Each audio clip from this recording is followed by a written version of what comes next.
Folks, good evening to you. Here I am sitting in the nice comfort of my office. I've got my good friend, colleague, partner in crime, Joe there, who's been talking to DEFRA farmers and all the rest of it. But that's a complete aside. Have you recently learned anything? Do you remember stuff that you learned from school? Do you remember stuff that you learned in business? Well, tonight, me and Joe are going to explore the topic of learning, application and impact, the who, the what, the why, measure, lots of other stuff as well. And that's enough as he draws a breath and he's going to hit play on our wonderful, heart-stopping music.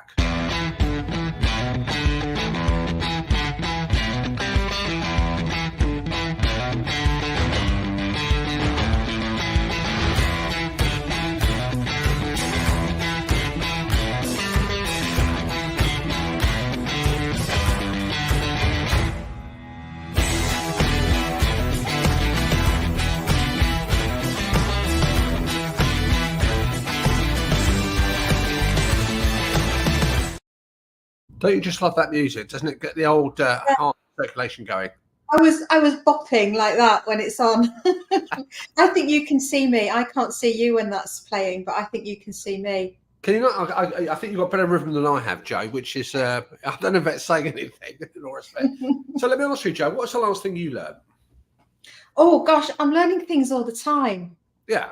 All the time. And actually, when I'm in sessions, when I'm facilitating or working with businesses, I feel like I learn as much from them as they do. I probably learn loads more, from everything. So, I mean, I've just done a piece of formal learning, which is learning more about venture finance stuff.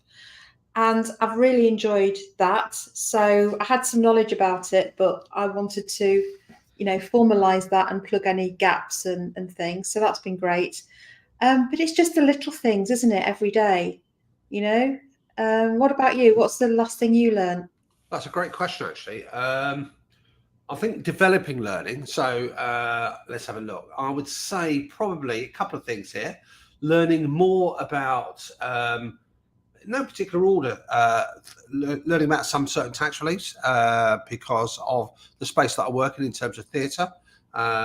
Learning more about technology, microsites, and rest of it, a campaign that's coming up soon. And it's weird, isn't it? Because you look at it, sometimes I'm a bit reluctant to dive into certain things. I always get what I call experts to come in and help me. Sometimes when they're not available, and you think, okay, do you know what? Take a breath, have a look at it. And you think, actually, you know a lot more about this. I've still got roadblocks on certain things here.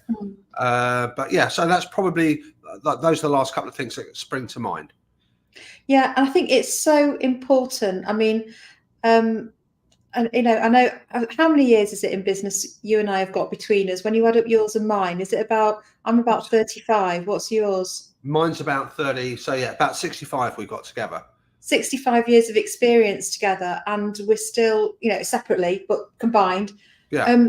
But we're still here learning about stuff, and I think the day that entrepreneurs and business owners, leaders decide that they know it all and there's nothing else to learn, is actually a pretty sad day, both for the business because it's going to have an impact there, but also it's one of the joys about being in business is that every day is, there should be some learning in every single thing that we do almost.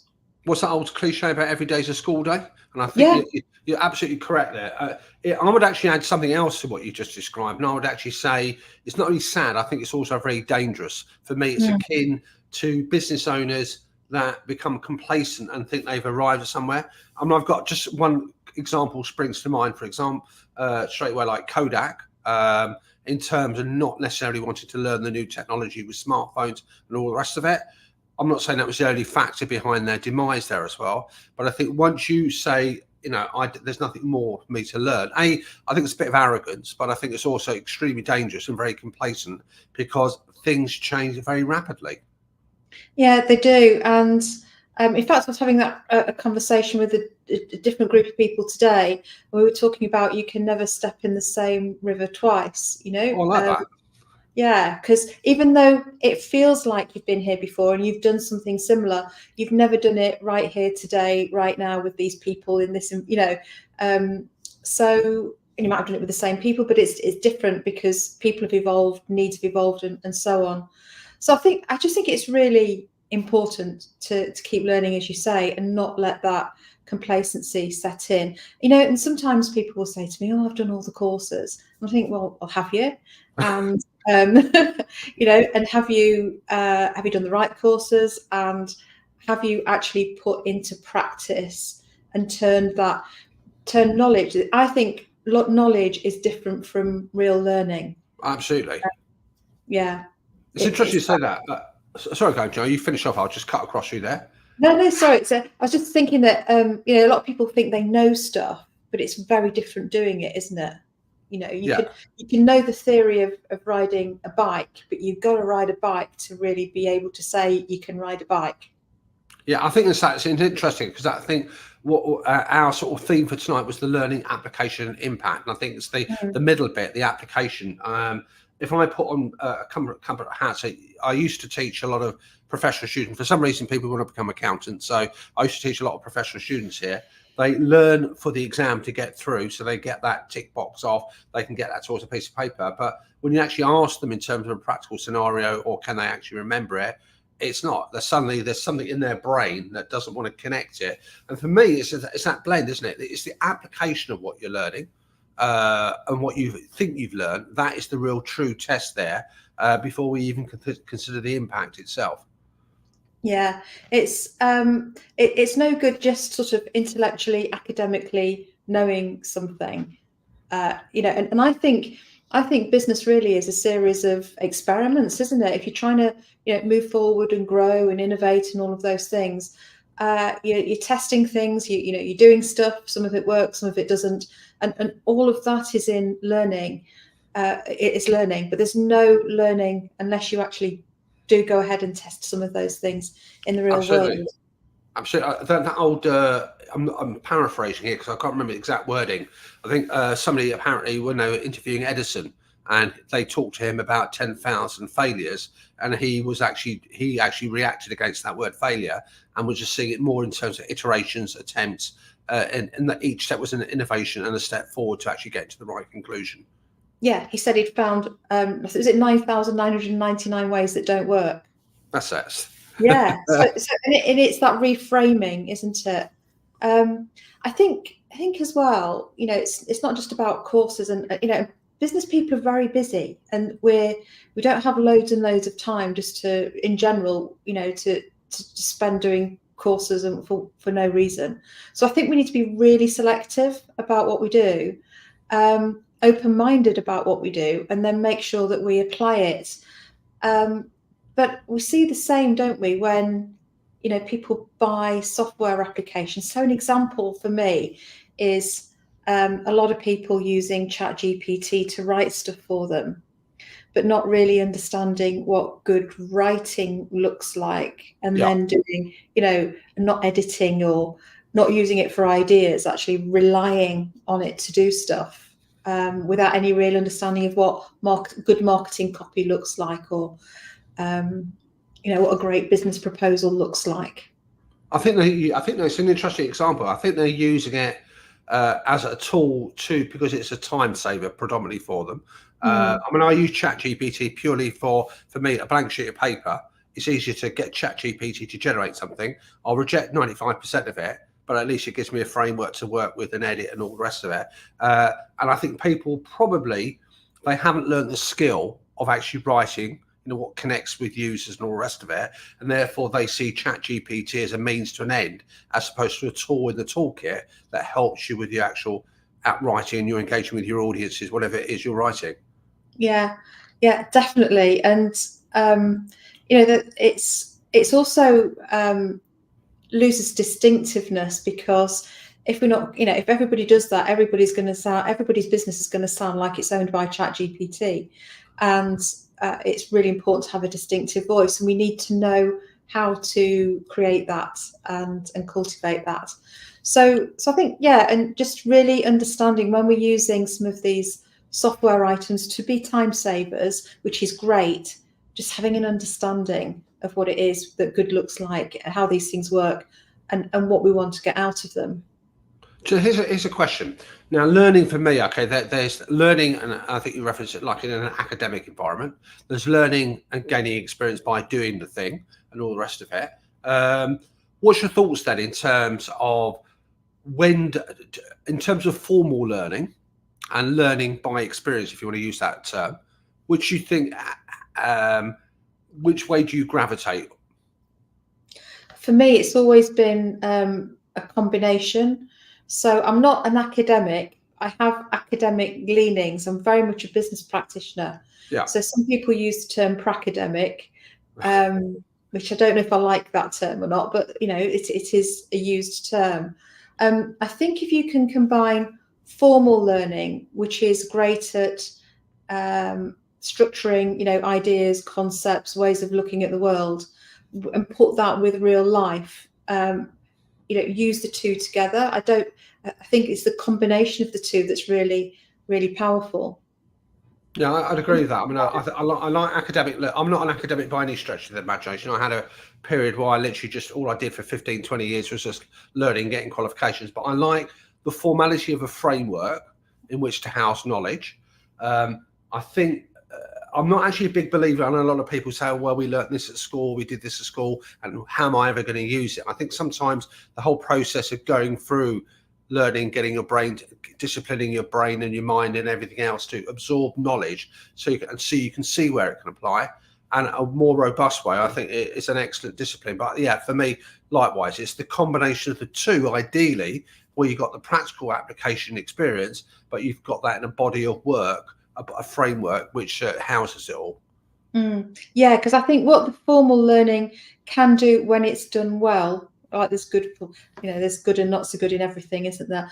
Is really provide a mental model, a framework, as you say, a paradigm or a lens through which you can look at something, and and just organize your thinking around it and look at it from different perspectives, and then iterate that. Go back and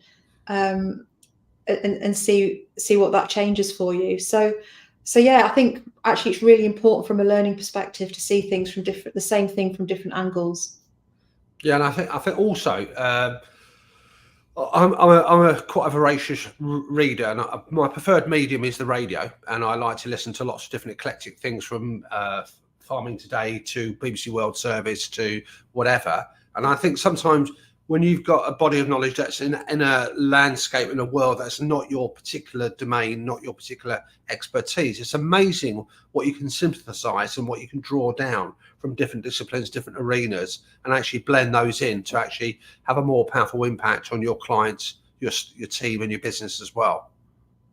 Yeah, it's richer, isn't it? It's about connecting ideas and learning about what's going on in the world and staying relevant as well, and being up to speed with changes. But I love the fact that you're listening to all sorts of different things and finding uses for them. I'd call that sort of synthetic thinking, which is not that you're made out of nylon, but it's that synthesizing of different bits of information and insight, really. Now, you'll probably know the answer to this one. It's a completely random question, by the way, but I remember something. I went to a scientific fair decades ago. Do you know how the nylon name came about? I don't know. I've got this might be completely wrong, but I've got the sense it might be something to do with New York and London. Spot on. The people who devised it and came up with it was from the two cities that were involved in the project, New York and London. Ah, I didn't know if they'd managed to make a giant pair of tights. Stretch across the pond. That's large, yeah. I thought it might be something to do with the cities, but I didn't know what it was. That's really cool. Yeah. See that little bit of knowledge that you got in the back of your mind there, Jan, and that synthetic thinking and all that there.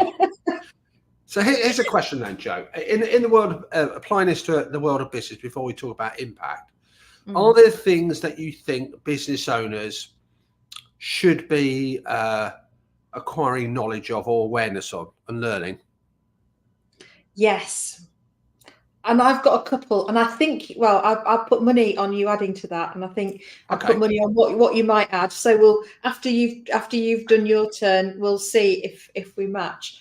If my idea. So to start us off, then not comprehensive. I think self-knowledge is really important, and self-awareness, understanding who you are, what you're great at, what you're not so great at, what makes you tick, how you respond in different situations, and what you can do about some of those responses.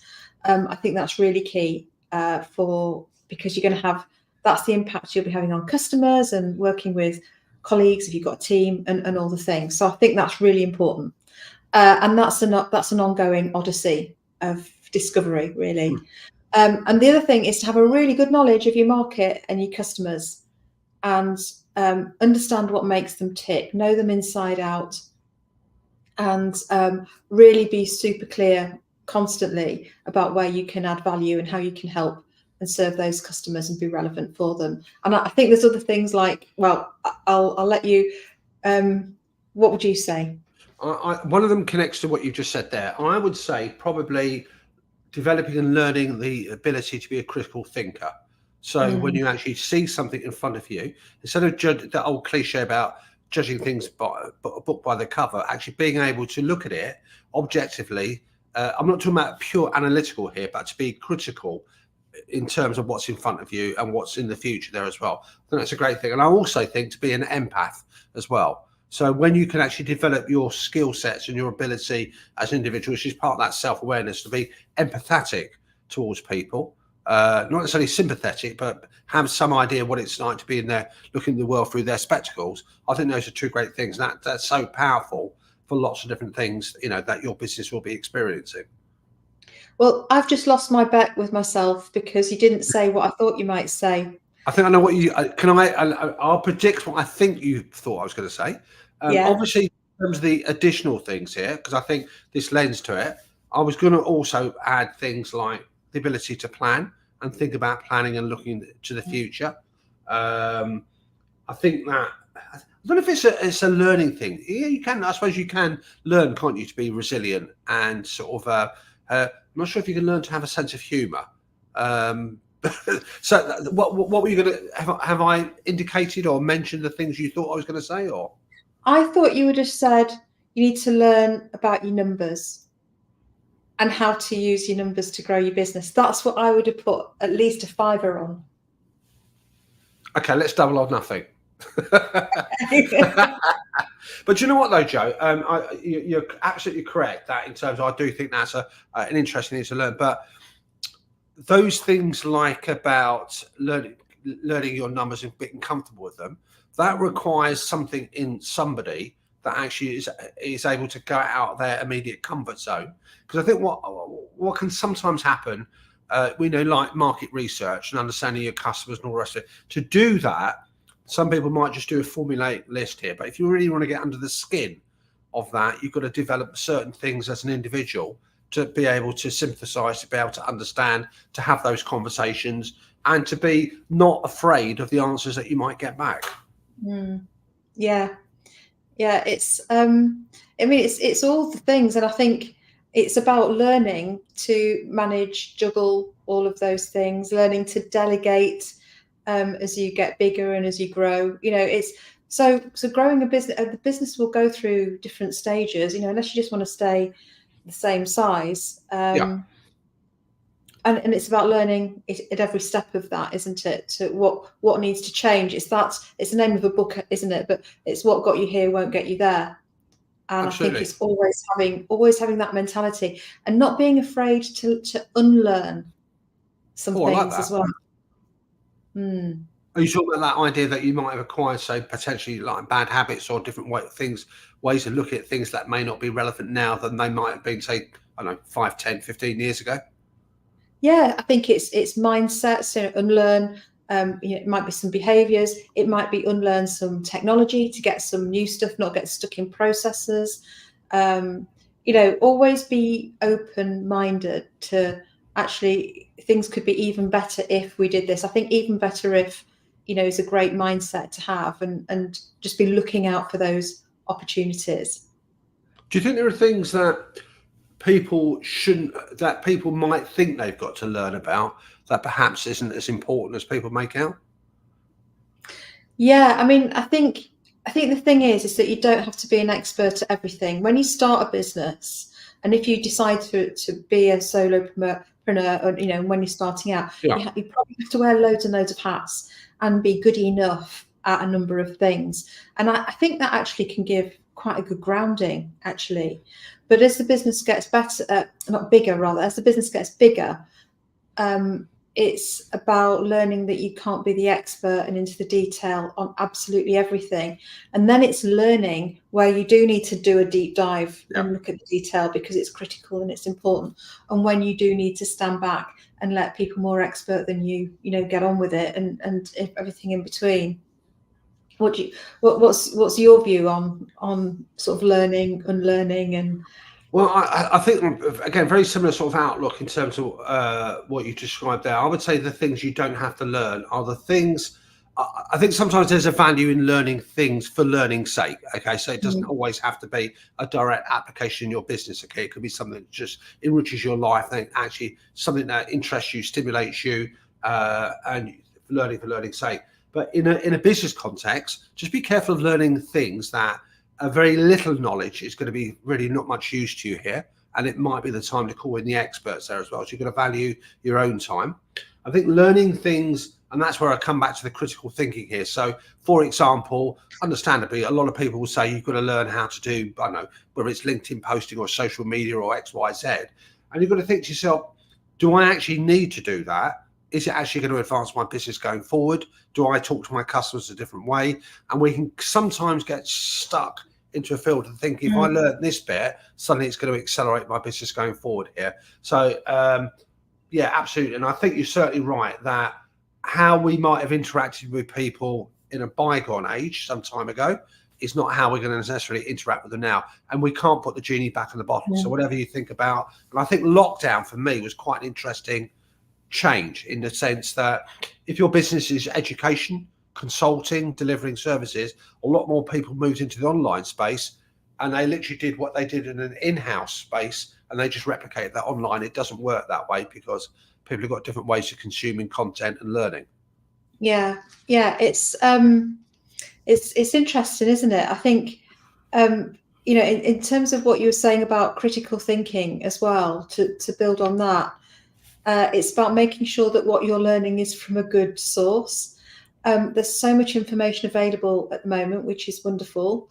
And I think we need to be discerning about who we learn the things from and where we get our information from. You know, and another theme you were talking about, you know, doing stuff on the online space, which is really important, but is also sustainability, the environment, you know, being a responsible business for society as well as the planet.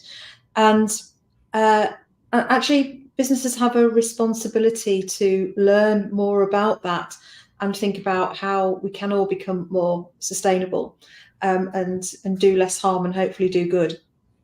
And, you know, and what that means in terms of changing the business model. So, and there are loads of businesses that are on it and doing great and, you know, really pioneering, which is fantastic. And there are others that are just, you know, sort of fingers in the air, close the eyes and pretend it isn't happening. And it is happening because, you know, the regulation's going that way.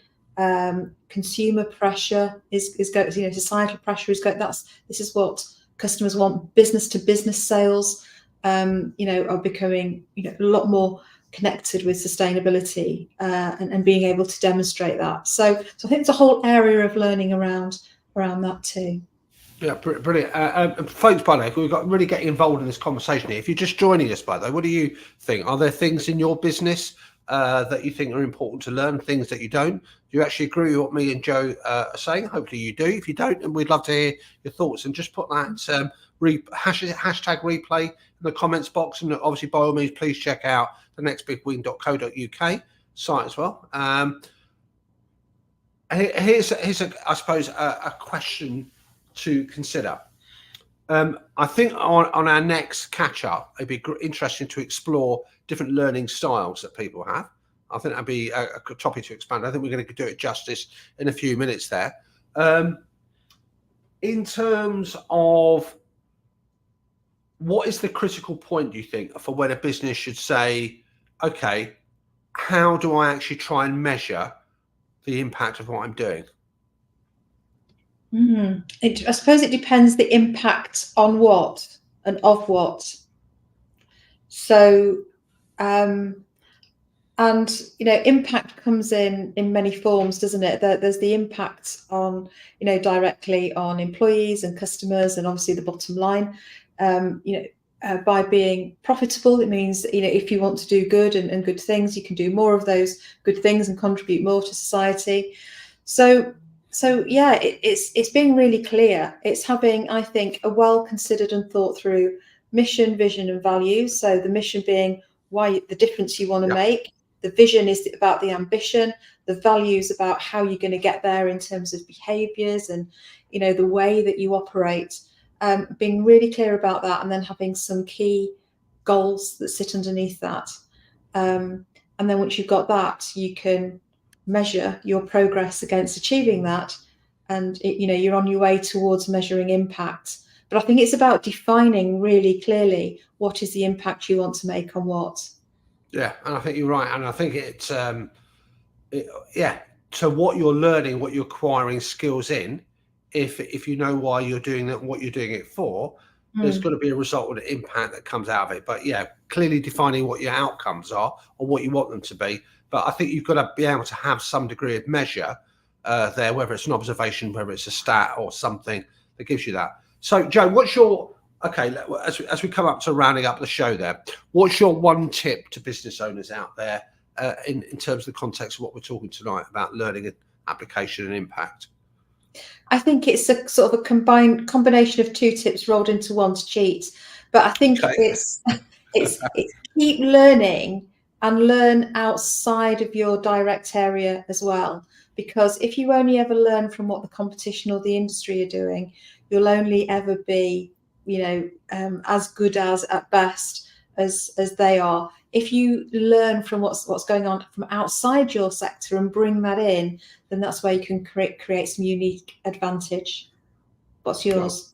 I would say for mine would be don't put learning down as just doing a course, doing a seminar or a webinar. You think you've learned it. That's only part of the journey here. It's all about getting under the skin. It's about reading around the subject, understanding it, looking at it as a positive thing. So don't look at it as an obstacle or I haven't got time to do this. It's whatever. If you reframe your mind away from a negative reason for doing it and seeing it as a positive thing, it will make the learning experience much more enjoyable, and I think you'll get a lot more out of it as well. Yeah, definitely. That's a really good summary. So, well, I think we've covered quite a lot of ground there, haven't we? Usual, different definitions, types of learning for businesses, thinking about impact and where to focus and why it's important, and and it all starting with self-knowledge, so that can go more widely around the business. So hope you've really enjoyed the show. As Mahmood said, we'd love to hear what you think, and check us out at nextbigwin.co.uk. We've got all sorts of articles and things on there for you to check out, and you can sign up for our free stuff on there as well. So I think, Mahmood, is it Nanite from you and Nanite from me? Do you know what? It's weird actually, because I was actually thinking about the two Ronnies as well, actually. Really? And it's good night from me, and it's a good night from him. Okay. Yeah. Folks, listen, I hope you enjoyed the show. We'd love to hear your feedback, as Jo just said. Until next time, we're going to come back next month and talk about learning styles and all the rest of it. So until then, stay sanguine, stay positive, and enjoy your learning experience. Yeah. See you soon. And let's play out with some wonderful, wonderful music.